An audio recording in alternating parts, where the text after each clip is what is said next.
क्या हुआ है क्या हुआ है। तो ये अचानक से अमेरिका में मंदी क्यों आ गई, कहां से आ गई और किस वजह से अमेरिकी बाजारों को लग रहा है कि हाँ मंदी आ रही है, वो वजह समझाइए सर। तीन चार चीजें इकट्ठी हो गई अनिल जी। तो देखिए, वेडनेसडे को तो सेंटिमेंट अच्छा था, बट थर्सडे को जैसे मैं कह रहा था आपको कि फ्राइडे तक नॉर्मली रिवर्स हो जाता है फेड का ट्रेड, तो गिरता भी है तो फ्राइडे तक उठ जाता है। बट थर्सडे और फ्राइडे को क्या हो गया कि उनके जो इकोनॉमिक नंबर आए वो काफी खराब आए। तो एक तो बेरोजगारी के आंकड़े ज्यादा आ गए, तो बेरोजगारी के बेनिफिट्स जो लोग क्लेम करते हैं वो मल्टीपल ईयर हाई पे आ गया।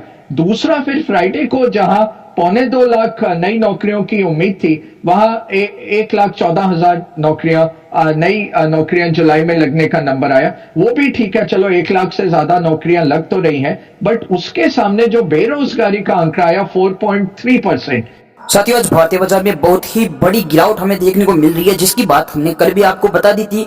सबसे बड़ा ट्रिगर आ रहा है अमेरिका के बाजार से, क्योंकि अमेरिका के बाजार को अब लग रहा है कि वहां पर एक बड़ी मंदी आने वाली है। इसी कारण देखिए कुछ कारण थे, उसके कारण ये चीज होती हुई नजर आई, क्योंकि बेरोजगारी दर थी वो अक्टूबर 2030 के सबसे ज्यादा उच्चतम स्तर पर आती हुई नजर आई, यानी कि अमेरिका में बेरोजगारी बढ़ती हुई नजर आ रही है। जुलाई का नॉन फार्म पेरोल्स लगभग 1,80,000 से गिरकर 1,14,000 यहाँ पर होता हुआ नजर आया है। तो ये भी एक बड़ा कारण है, क्योंकि अभी अभी आपको फेड की मीटिंग होती हुई देखने को मिलती है, उसी के साथ ये जो बेरोजगारी का डेटा है वो बड़ी चिंता में बढ़ाता हुआ नजर आ रहा है। जुलाई में नॉन फार्म पेरोल्स जनवरी 2021 के निचले स्तर पर जाते हुए नजर आ रहा है। तो यहाँ से बड़े ट्रिगर अमेरिका के मार्केट से आते हुए नजर आए, साथ ही जापान के बाजार से भी बड़ा ट्रिगर आता हुआ नजर आए। वहां का जो करेंसी है येन, वहां पर बड़ी हमें उछाल देखने को मिली, डॉलर के मुकाबले वो बहुत कमजोर होता हुआ नजर आया। जुलाई में बेरोजगारी दर 4.1% का अनुमान था अमेरिकी बाजार का, पर उसके मुकाबले 4.3% बेरोजगारी दर आती हुई नजर आई। तो यहां से एक बड़ा ट्रिगर गिरावट के लिए होता हुआ नजर आया।